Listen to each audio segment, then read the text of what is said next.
Welcome to the Jeremy Mullins podcast, where we take a deep dive into different educational topics so that you can optimize your life. I'm here today with Mr. Tony Schmitt from GreenUp Wealth. How are you today, my man? I'm good, my friend. It's good to be back. I know we had a little delay in getting you on here for the first official education podcast. I know the first one was more of an intro. Some good nuggets out of that for sure, but I'm super excited about today. And then we got our co-host or my co-host, Mr. Reno. How are you? I'm doing wonderful. How are you guys? I see you're sporting your United We Stand cap. You're Absolutely. Yep. Love it. I like it. Always. Man, I feel left out. Both you guys are sporting your own business stuff. I got a hat around here somewhere, but I chose not to wear it today. So You have your logo behind you. It's Yeah, okay. you got the Everyone background. sees it. yes, I got okay, logo behind me. We're solid on that. Represent. But in today's podcast with Tony, we're going to really look at the parallel, to financial freedom, financial wellness, along with changing our, health, right? So our health and our health journey has a lot of parallels to the financial journey in a lot of different capacities. And I think, as we work on behavior changes to improve, our physical performance, to improve our body fat percentage, to improve our blood work. It's kind of the same thing over in the financial world. Yeah, no doubt about it. I mean, at the end of the day, it starts with a plan, right? And like any plan, they're all great. Everyone has all kinds of plans on the shelf, but at the end of the day, we just got to take it off the shelf and we have to execute. And but it's crucial to have a plan to start. But I think, especially, and I'm going to speak, a lot of times, from experience with this in different decades now that I've got some quote experience underneath my belt. But, I remember just thinking that the term investing in the financial retirement world was very complex for me in my 20s. And to be honest, I didn't understand it. So it scared me. And I think that was one of the big emotional plays to me, not necessarily jumping on board right away with a plan. And then the simple fact of growing up and, I think we all get called in this at certain ages or certain times during our life, wanting to look rich, right? Versus being rich is kind of the terminology that I like to say. Yeah, no doubt about it. I think, you know, everybody wants to enjoy, life, and they want to enjoy the fun things that come with it. And we can over rotate, right? So we can over rotate into, I want to live and enjoy a little too much.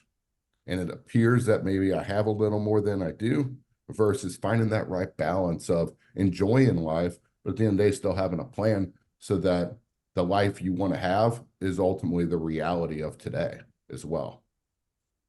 Yeah. And I'm gonna call Reno and ask him to give his, because when I said that statement of looking rich versus being rich, he kind of smiled and nodded.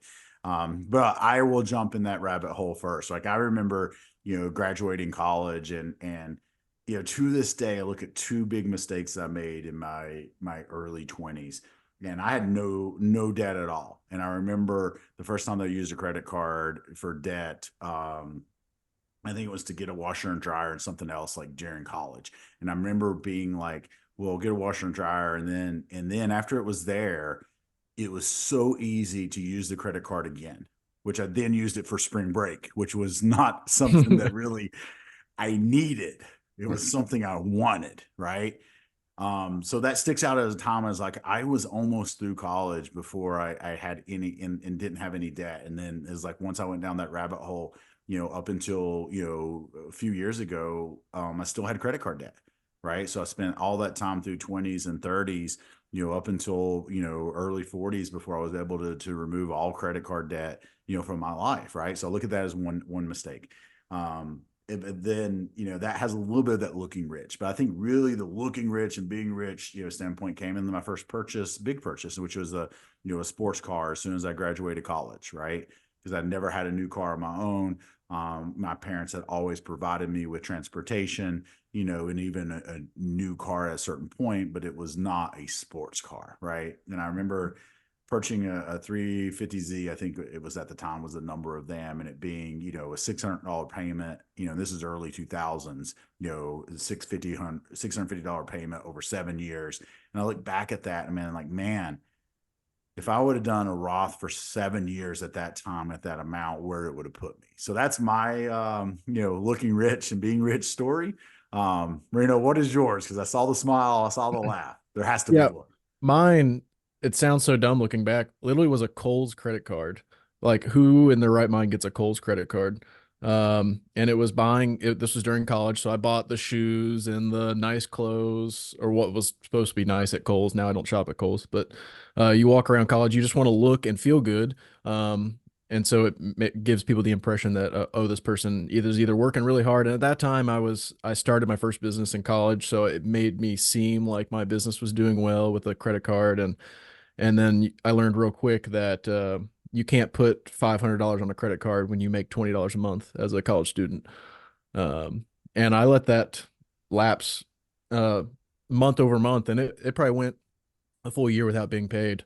And that, I mean, tanked my credit. So my story is probably right there with everyone else's, where you get into trouble and you don't know how to get out, so you just kind of pretend it's not there. Well, a wise guy I know named Jeremy talks a lot about, you know, if you're driving down the road and well, there's another part of wise, but we'll leave that out. But you're driving down the road and you get a flat tire, you know, don't flatten the other three, right? Mhm. And again, it's true in our nutrition and health journey, but it's no different than our financial journey. We can look at it and say, you know, I made this mistake with credit, or I didn't save for this period, and now I'm, you know, 30, 40, 50 years old. That doesn't mean don't, you know, don't do it now. Yeah, It's, yeah. you know, turn the page. It's when I used to coach a lot of soccer and now in wrestling, I always tell the athletes, you know, move on to the next play, because whether the last one was good, bad, or ugly, there is one thing that's certain, is it's over. And it's about looking through the windshield versus the rearview mirror. And we have to give ourselves some grace and really tie it to what's important to us in the future. 100%. Yeah.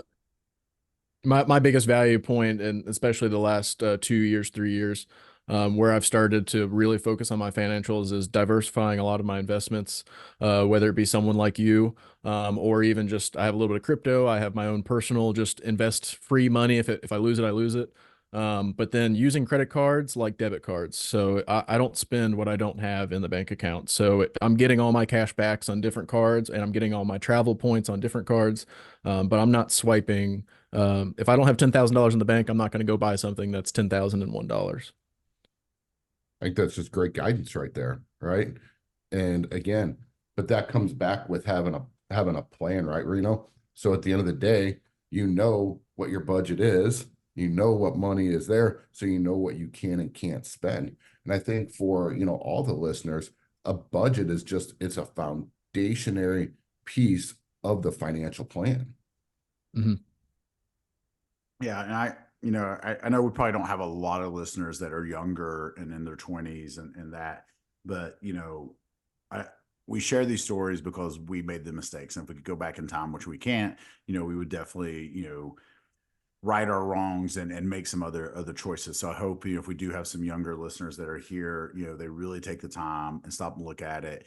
And, you know, anybody can start a plan. I think that's probably the biggest takeaway, you know, that we would say is anyone can start, right? You know, always pay yourself something out of every paycheck that you get. You can start somewhere from that standpoint. But I want to go over some of these numbers that we've seen. You know, and we were offline talking a little bit. I've got some that's out of the book, The Automatic Millionaire, that talks about, you know, if you're starting early and the difference between, you know, in a retirement account, if you start early versus if you start late, and there's no bad time to start. That would be the thing that I would put out there to everyone, is like, hey, no matter where you're at, you're in your 40s like me, you know, you're in your 30s like Reno, or even if you're in your 70s like Tony, like, you know, you need to start somewhere. You Mhm. know, you know what I appreciate? is that you left me in the 70s, because if we're rounding up, I'd be near 80, I think, but dog years. I figured I'd throw it up a couple decades so that everybody knew it was a good joke. So Even a couple's a little rough, Mullins, but whatever makes you feel good, that's all that matters. And this is where, and this is just one of the financial books that I've enjoyed reading over the time. It's The Automatic Billionaire by David Bosch. And just like, any book out there on any topic, right? There's good things and bad things, right? Because I'll be 100% honest. I disagreed when he was talking about the I can't remember what it was, but he's relating it over. Like, you don't have to track your macros to have success on a nutrition program. And I'm like, but you should for a while. Yeah. Right. So, take it with a grain of salt when you're reading books. But the big thing I remember out of this was just this difference in, he gave 3 different investments over time. Right. And it just talked about the time value that comes into retirement. Right. And it gave us some examples of like a 15-year-old that put $3,000 into a retirement plan at 15 years old. Totally get it. Right. At 15 years old, can a 15-year-old save that money? It's like, well, where are they making that money? And I look back at it, I had more cash in college than I do now. Right. Yeah. If I look back at it, cash on hand, because I was working at the bar, worked at the YMCA, I'm like, I had the cash then, but there was just so many wants that was out there for me that I look back and, just look as a mistake. But if they put $3,000 in for 5 years, from the age 15 to the age of 20, $3,000, so they invest $15,000. When that individual turns 65, with the assumption of a 10% annual return, once again, could be up, minus, but if we just said on average 10% return into whatever vehicle they put this in, 1.6 million. Not a bad return for $15,000. But that's the power of the time. Versus a 27-year-old putting $3,000 in from the age of 27 until 65. They end up putting $117,000 of their own money in, and they still have a nice retirement, but it's only 1.3 million. And that just shows the difference in like starting early and getting a little bit in, and how that compounding interest over time adds up. Yeah, there's no doubt. I mean, when people ask me what's the most important thing as an investor, I'd say it's really just 2 things. It's time and discipline, ultimately. Time is your greatest asset, because there's nothing that can replace it. Compounding is just this massive component to success. And the other part, again, is discipline. So that, if we look at, a year like we had a couple of years ago, where, the S&P is down north of 20%, the bond market's, off 13%, something we hadn't seen that correlation in years. And you pull your money out, but then you miss this recovery like we had last year. And so, again, it's time and discipline are much more important than really the security selection that, in which how you invest the money. There's no doubt. I think the one thing, and I kind of just started this, but between my crypto assets and my Webull account, and then just other funds, the biggest thing that I've really learned in my discipline habits is when you start to see that those things turn red and they start going low, is everyone wants to like, oh, I'm going to jump out, I'm going to do this. Oh, I'm going to jump out, hold the money in the account, and then buy low, instead of just like, stick with it, be disciplined, know that if you pull it out, it's a loss. You have a realized loss instead of unrealized gains. So just let it go out and then keep buying more at the bottom. And I think that's where you kind of come in, and you can be disciplined for us in the sense of, we don't have to be scared to pull our money out. You're going to do what's best for the account. Yeah, I'd say, it's a great point, Reno. And, a big part of our job as wealth advisors is really handling the psychology side for people and keeping them, disciplined on their long-term goals, because if they needed that money within, 2 to 3 years, quite honestly, it shouldn't have exposure to the market, right? Because we can see a 3-year cycle that the market is down, and that's why everything needs to be risk adjusted for not only your personal goals, but really how much of a stomach do you have for the ups and downs? But sometimes it's just reminding people of that this is long-term money, showing them some actual data versus when they put on the news, because we know that that's always accurate, right? So we have to help them sort through some of the nonsense out there and get back into really what's important, because staying invested is crucial. And if you look at it, oftentimes it's not only crucial to stay invested, but maybe those asset classes that have fallen out of favor, what we can do is we can take some money from those areas that have gone up, invest them in areas that, that are low and that have gone down, because we've all heard the saying, buy low, sell high. But we as people, for whatever reason, we absolutely want to buy high and sell low. And that's how we realize losses and start chasing it. And that's why there's all kinds of studies out there that the individual investor that is doing it on their own is going to massively underperform institutions. It's not that there's a secret sauce out there. I mean, there is, but there isn't. It's that we're able to manage the emotions that we all have as human beings, because really, when you talk about what people care about the most, their family, their God, whatever God they choose, and and their money. Put those in whatever order you want, oftentimes. But at the end of the day, that is how deeply people care about it. And so there's a lot of emotion tied to it as well. I mean, that's the same thing we hear in the fitness world, right? Like, hey, take the emotions out of getting up and going to the gym.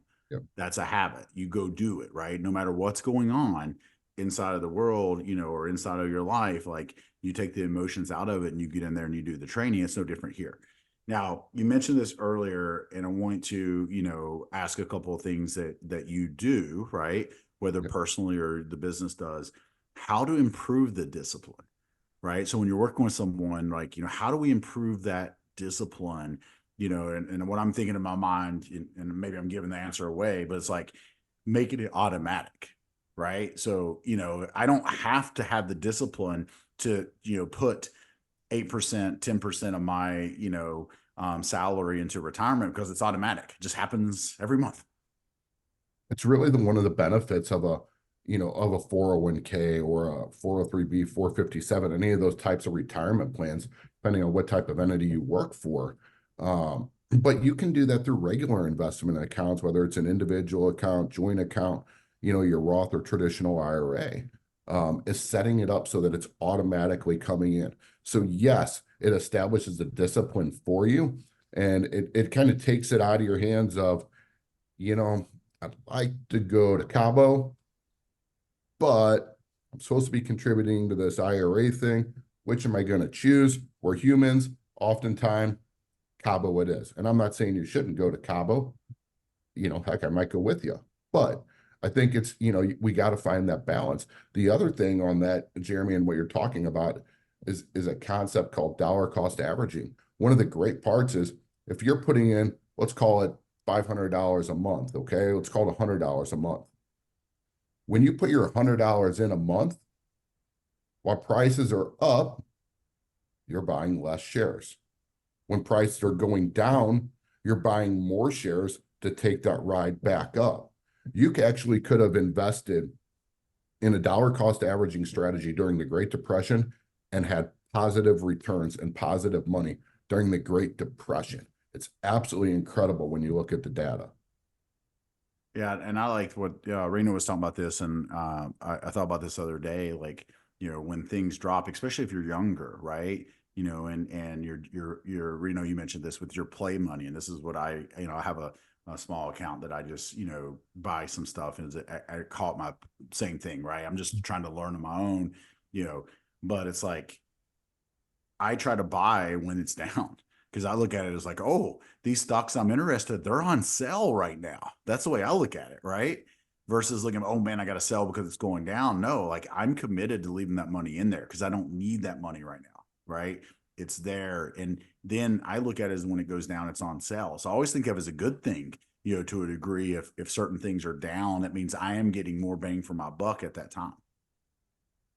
I think you're 100% right. And, the other thing, if you are investing on your own, just like if I look at, our stock portfolio, um, you should have disciplines on entry points and exit points. Don't ever buy a security without having an entry or an exit point, right? There's an old saying, fat hogs get slaughtered, and you can do that in stocks too, because they will naturally rotate because dollars move in cycles. And so having entry and exit points on there, and guess what? If it does drop, but you liked stock XYZ at $10, and guess what? Now you can buy it again at $8 and $7. Again, assuming nothing has fundamentally changed for your theory on buying that company, buy it. Is there something to this might be a whole nother podcast too, but like the importance of people need to realize when you have all this money in the stock market or in like retirement accounts, those are assets, and those assets lead to lines of credit. So that opens up a whole nother door. So like of that not necessarily credit card system, but utilizing debt to your advantage. I wonder, do a lot of people know that when they come in to maybe see you, like, hey, if they're putting in $500,000 into this and it grows to $1 million, well, now they can open up a line of credit against that asset as spending money, essentially. Yeah, I mean, we have a couple of business partners that allow us to borrow against accounts as well, so that maybe we're in a down market. Again, the worst thing you can do in a down market is to sell, right?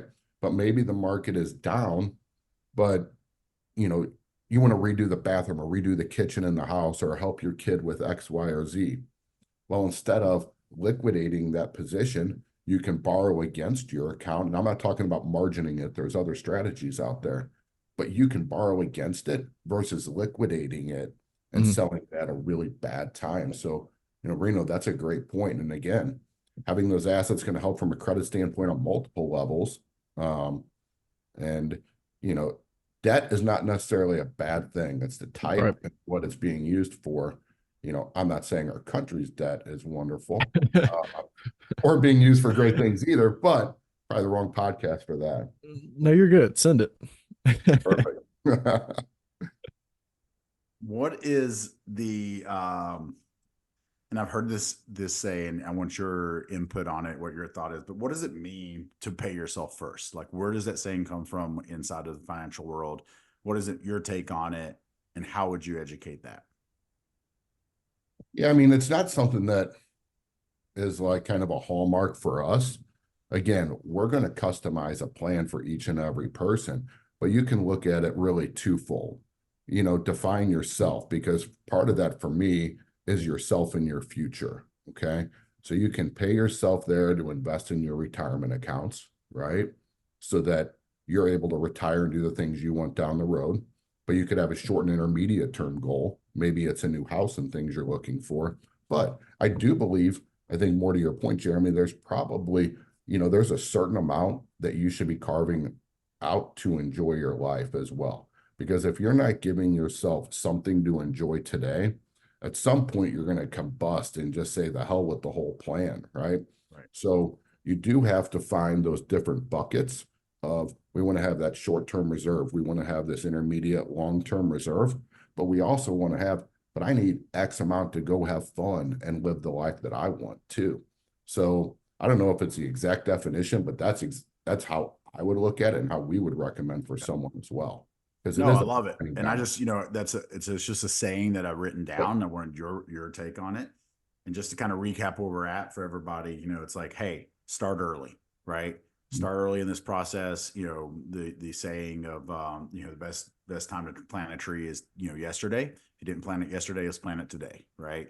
And you mentioned this earlier, which I love this saying too. Focus on the windshield in front of you, not the rear view mirror. Nothing we can do about the past. Right. Nothing I can do to make my mistakes go away. Nothing Reno can do. Take those shoes back to Kohl's now. That's 15, right. 15 years later, like we got to move forward. You still have them? Yeah. I actually do. I do. They're they're the ugliest New Balances you could ever buy, but I spent $100 with Kohl's credit card.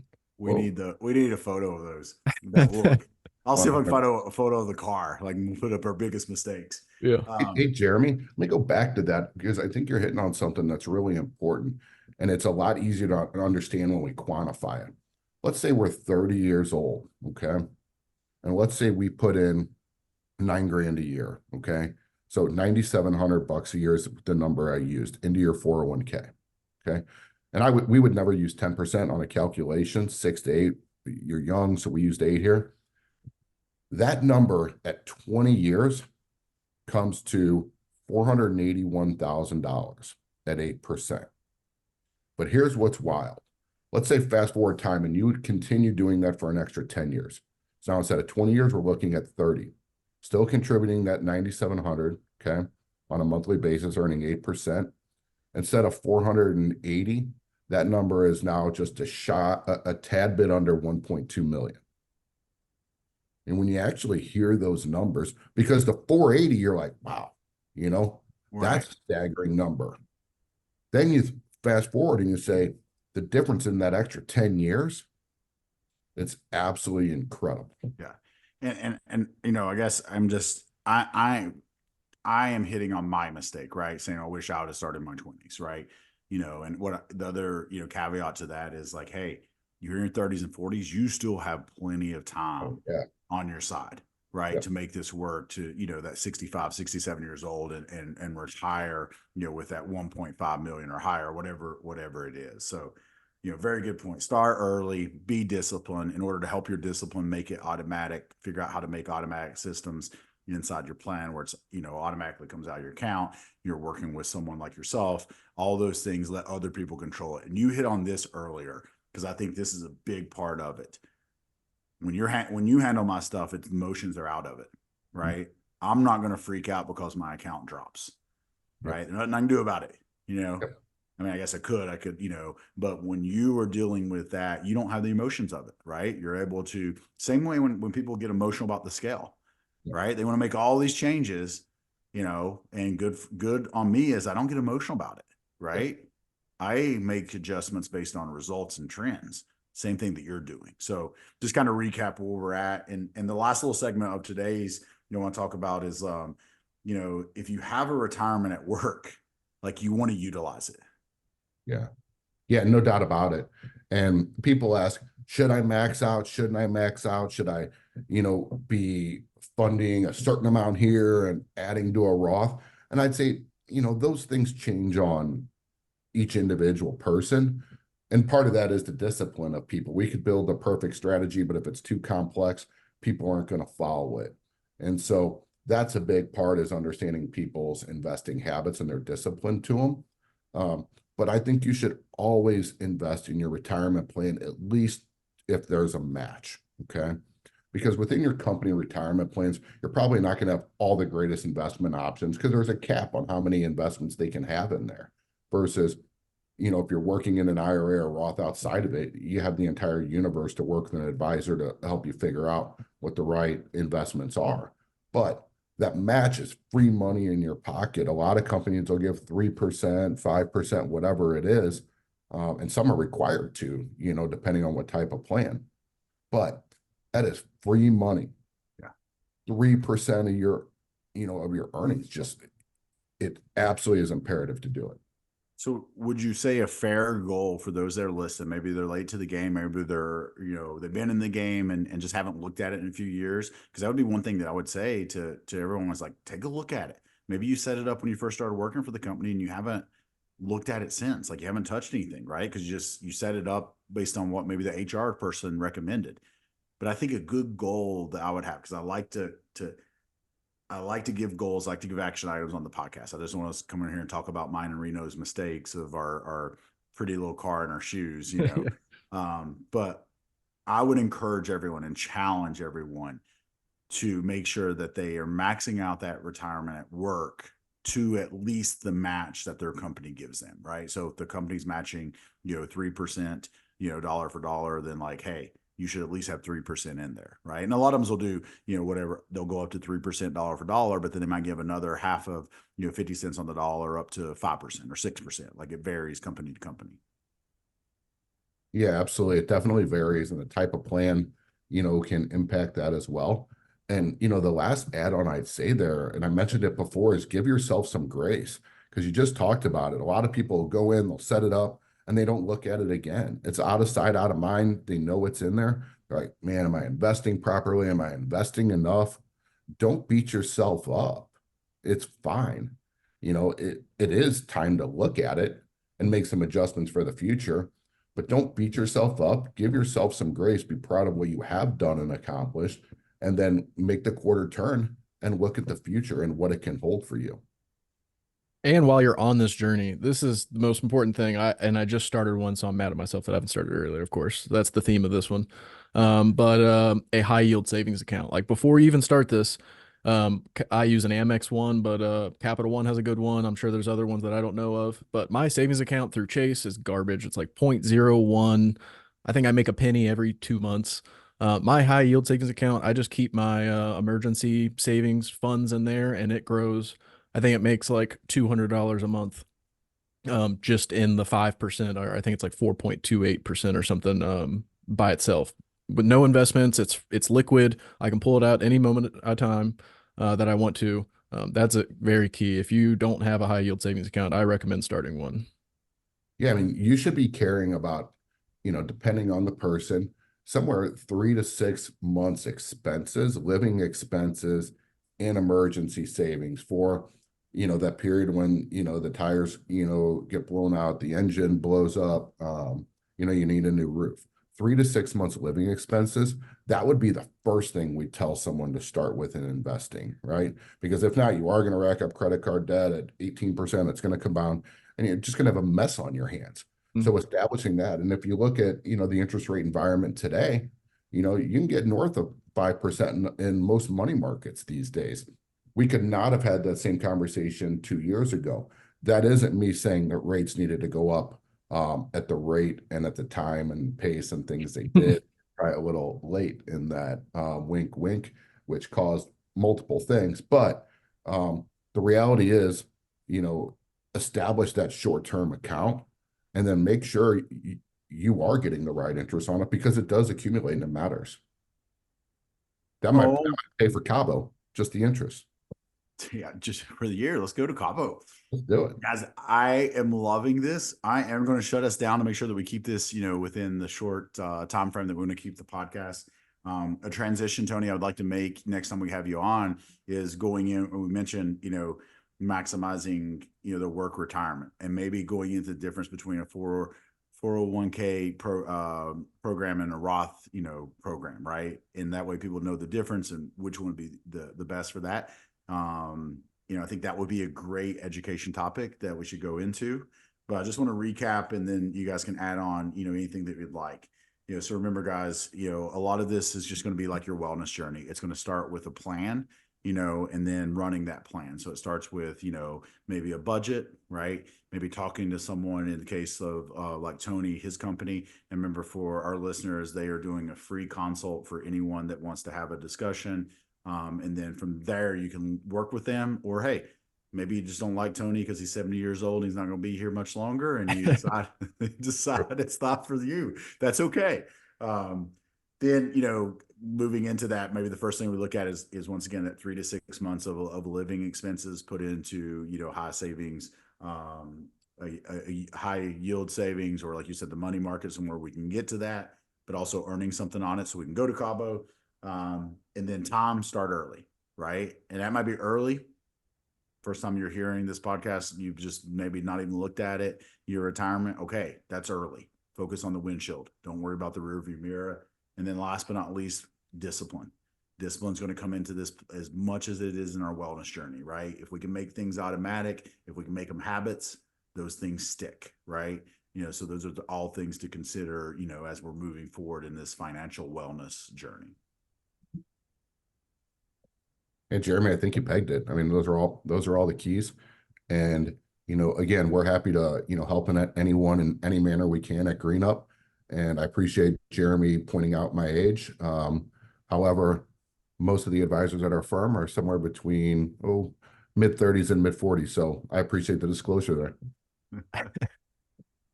And Reno, do you have anything you'd like to add before we wrap this one up today?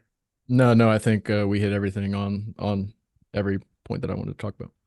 Awesome, guys. As always, ask you to share the podcast with your family, your friends. If you've not give us a rating, please go do that for us.